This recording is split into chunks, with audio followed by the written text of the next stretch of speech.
it there.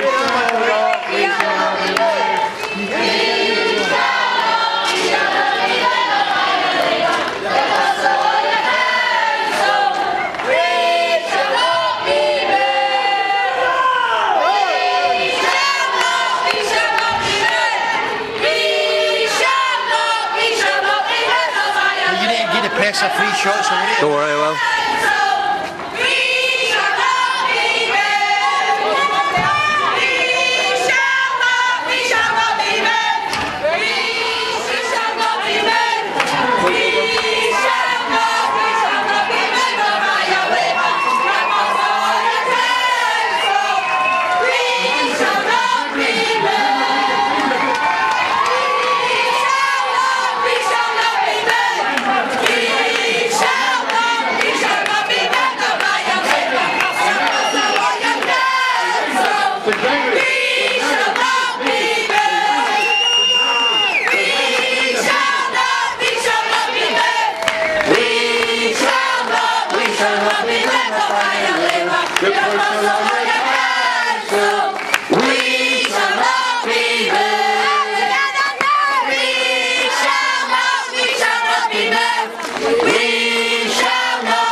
This is a hero's welcome. These people are united and dignified and determined to carry on the fight. And before some statements are made, we'll introduce Nadine and Katie, who are going to present on behalf of the children to the adults who fought this fight and will continue to fight this fight to save their future. Nadine and Katie.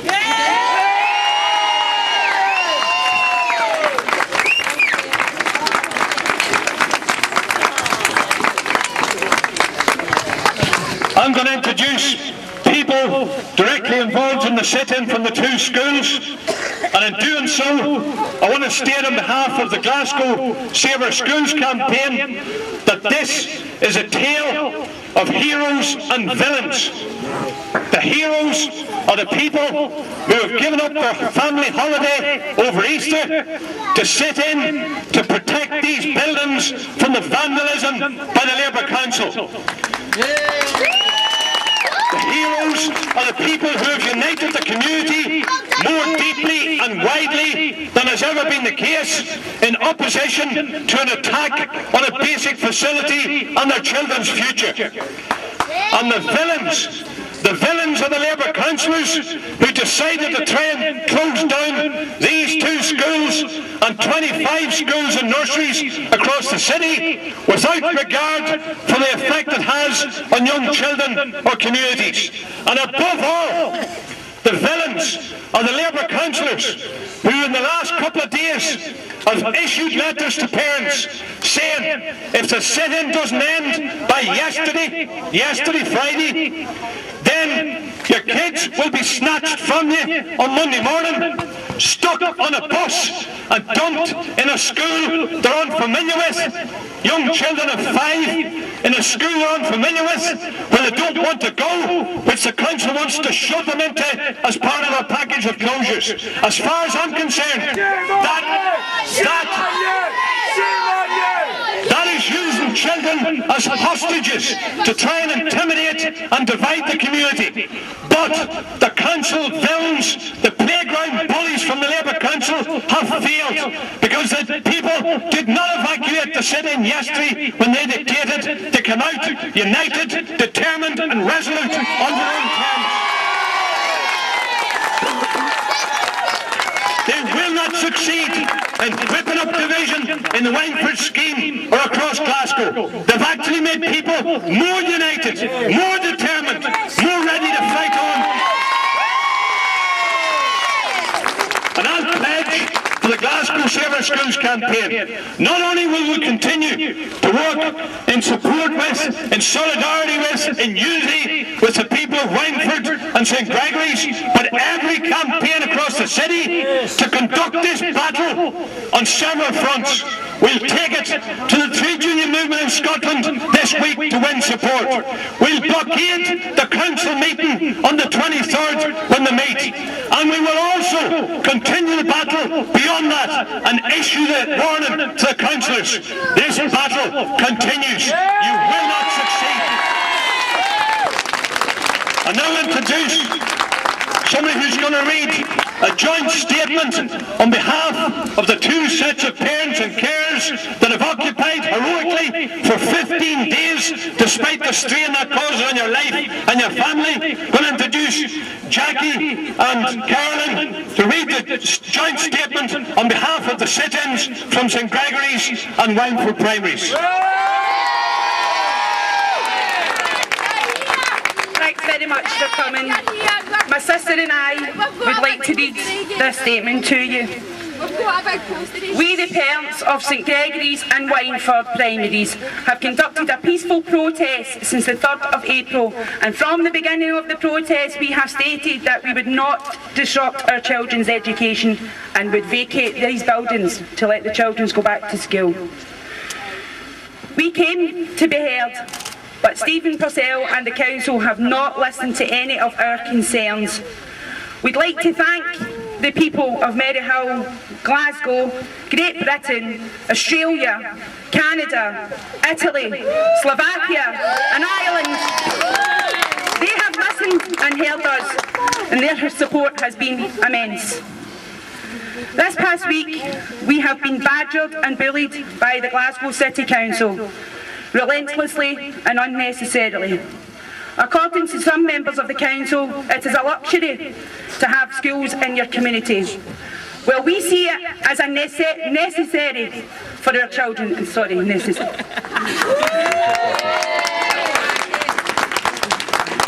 The Glasgow City Council making these decisions, we voted by us. We put our trust in them.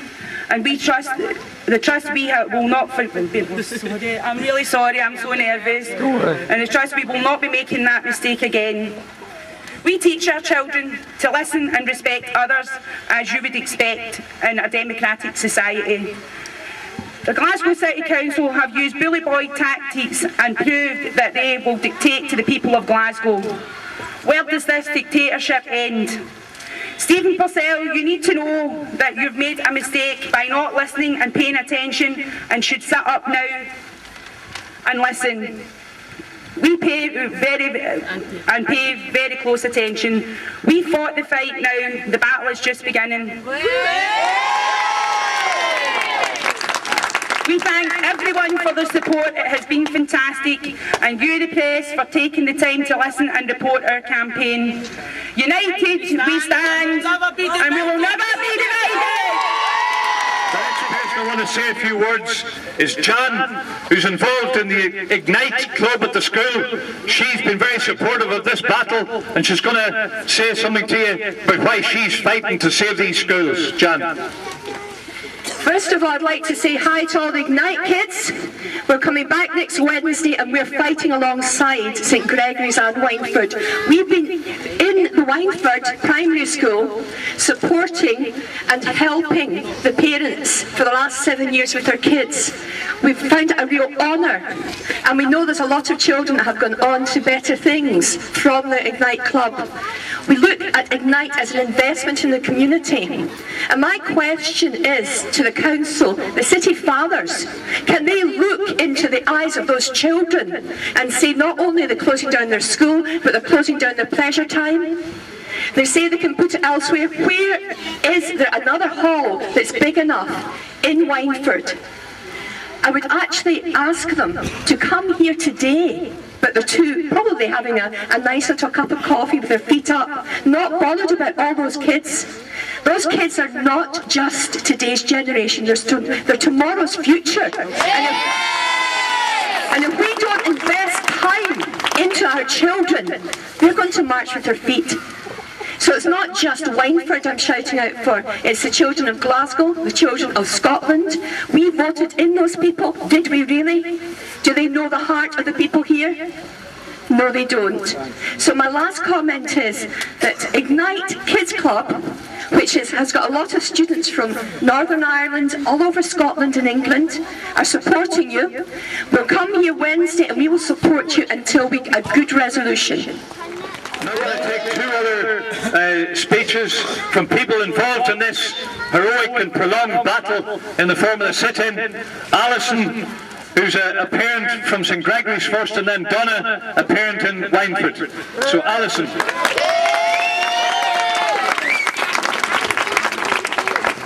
Thanks very much. I'm Alison, I'm a St Gregory's mum, and I want to thank the whole community for coming out and supporting us today. You've supported us. You've supported us over the last 2 weeks, and without your help we wouldn't be here. We have to stay together, we have to be united against these people. We need these schools in our communities, we need the children and the families to stay in this community. I am so proud of us. Well done. Thanks a lot, Alison. Obviously it's an extremely emotional situation for everybody, but especially those who have devoted all their family life in the last couple of weeks to just occupying a building under threat, or 2 buildings under threat, from heartless councillors. And the other person that's going to convey that message is Donna, Wynford primary parent. Donna. I've got 3 bits of evidence here that our City Council and our Education Department are nothing but liars. This is for the start of our campaign, and nothing banging us off my mouth.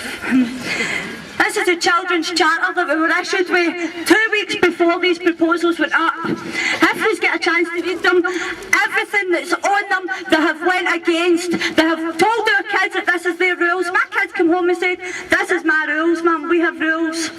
The government has went against them, so that can go in the bin. The second part is the consultation papers, which they told us was a very important part of our campaign. Very important part of our campaign, but we've got evidence that in these papers there's names, people have confirmation letters, and their names aren't even in them. So again, another part of rubbish that can go in the bin.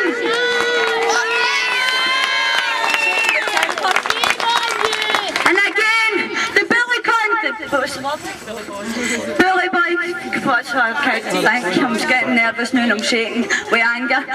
This letter is proof again. We received this letter yesterday. They bullied us, and they bullied us for day one, and they're still bullying us. It's as if they're our God. They can do whatever they want to us. Do you know how? Because we're letting them do it. Well, we're not any more because we're going to stand up and fight. We're going to fight. Every single bit of it goes to the bin.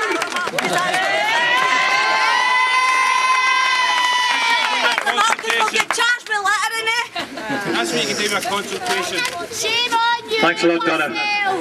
Well, I'd appeal to you not to go away, to stay and talk with the people who have occupied and others, talk to each other from the different schools, and I'd appeal to you also to get organised for a couple of things. There's leaflets here for next Thursday's blockade of the council meeting. If you will not just to turn up at 12 o'clock that day to tell the councillors exactly what you think of the proposals and your determination to continue to resist them, if you're determined to do that and also try and get other people there, arrange with us to get some of the leaflets and build for a massive turnout of people across Glasgow, parents, grandparents, carers, people that just simply think we need a decent society that means that education is a right and not a privilege for those who can afford to buy it. That's what we want to show them next Thursday at the council meeting. And I would also appeal to you to get the details of us about a protest and a surgery by one of Stephen Purcell's chief sidekicks, Matheson, who, by the way, has been known to say recently to somebody, well, you talk about getting us out in the election, we've heard it all before, and we still get elected. Well, that is something he will rue the day, he said, because the voting system has changed, people's memory is not that short, we'll have to sustain it, and they'll be out on their backsides the way they deserve in the future. Let me assure you, I'm not suggesting we sit back and wait for the next council election, or even the next election that's coming up, like the European one. That's important for people to cast their opinions, but there's action.